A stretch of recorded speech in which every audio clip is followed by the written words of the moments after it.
Hello guys. Hello. This is for Taurus. Taurus. Welcome dito sa aking channel. Kapalaran 888. Tingnan natin Taurus kung anong message ang kailangan mong marinig. So, ito ay message na kailangan mo lang marinig. Okay? So, Taurus, welcome dito sa aking channel. Welcome. Kamusta kayong lahat dyan? Okay, first card natin, number 12, Privileged Lady. Next is Judication. 12 and 30. Okay. Number 12 and 30. So, nakikita ko sa'yo dito, Taurus, na posibleng merong shotgun wedding. Okay? So, kung lalaki ka na Taurus, you need to be careful. Maging careful ka. Single ka man or in a relationship. Kasi possible na ma-shotgun wedding ka ngayon. Okay? Dito sinasabi na pwedeng pagplanuhan ka. Kasi pwedeng magkagusto sa'yo or ka na pa man. So, you need to be careful here. Okay? Careful ka Taurus. Meron din ditong mga agreement, okay? Possible na meron kang agreement with your boss, with someone na mayaman or someone na financially stable.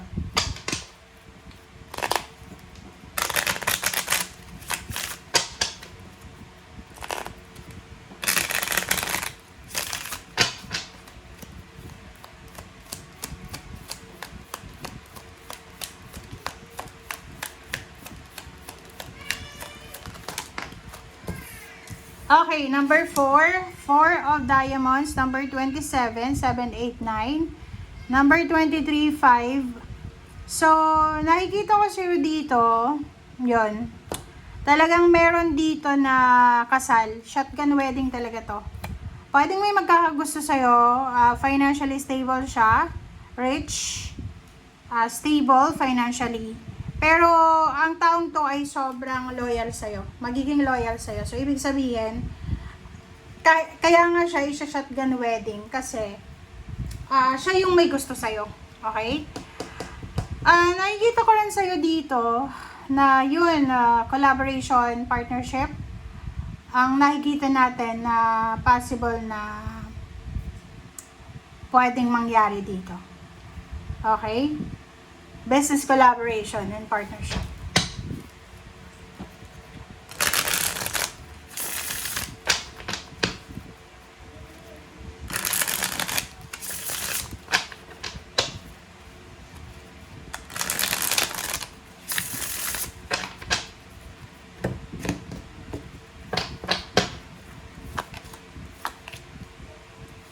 Okay.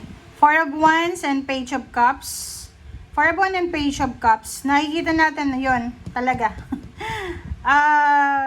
There's an incoming talaga guys, or pwedeng nangyayari na to. So, kung hindi ka pa ready mag-asawa, babae ka man or lalaki, stay lang kayo sa bahay nyo. Kasi dito sa barang to, talagang may darating na isang tao sa buhay mo na talagang gagawin nyo yung lahat, makukuha ka lang niya. Okay, so there's a parang immediate wedding, proposal or whatever man siya. Okay, pwedeng mabilis ang pagpapagawa ng bahay, mabilis ang pagpapakasal, mabilis ang pagbubuntis, parang ganon. So, nakikita ko siya dito na settle down. So, yun, kung single ka, ayaw mo pang mag-asawa, mag-ingat ka. Okay? Kasi pag hindi ka nag-ingat, pwede kang ma-shotgun wedding talaga. Eight of Swords, Hierophant, and Two of Pentacles. Diba? Sabi ko na sa'yo kung may mga problema kayo sa finances, ang taong ito ay siya ang magiging tulay para maging financially stable ka. Tutulungan ka niya kung may kailangan ka, marami kang utang, babayaran niya lahat ng utang mo. Diba? Gagamitin niya yung pera. Gagamitin niya yung kakayahan niya kung anong meron siya para makuha kung anong gusto nyo. gusto nila sa inyo. Okay, next is Eight of Pentacles and Hermit, sorry. Mayroon din ditong Taurus na siguro wala kang masyadong problema sa trabaho. Parang you're at peace. Peaceful, happy, contented sa kung ano man na ginagawa mong trabaho sa ngayon. Siguro dati stress ka, pero now nakikita natin na you're at peace. May iba din sa inyo dito na yun, may mga Taurus dito na gusto nyo nang mag-asawa, gusto nyo nang magpatayo ng bahay, gusto nyo nang mag-settle down, pero ang problema is pera. Diba? Ang sabi ng baraha sa'yo dito, kung ano man ang mga pangangailangan mo sa ngayon, walang imposible na makuha mo yan. Basta mag-stick ka lang, okay? Stick ka lang sa kung ano yung mo ngayon. Stick ka lang sa kung ano yung pwede mong magawa sa ngayon. Okay? Okay, 10 of Swords. 5 of Swords. The High Priestess.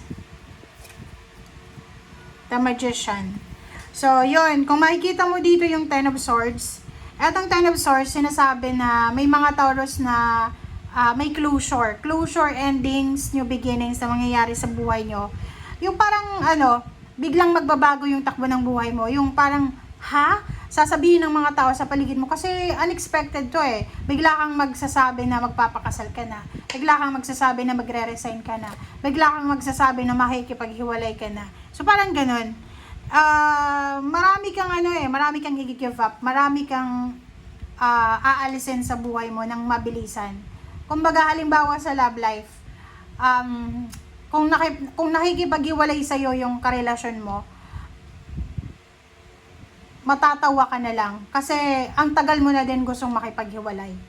Diba? Parang halimbawa, nasa long distance relationship ka, tapos yung karelasyon mo, magte-text sa'yo or magchat-chat, uy, hiwalay na tayo, bigla kang naging masaya kasi nga, matagal mo na yun na wini-wish eh.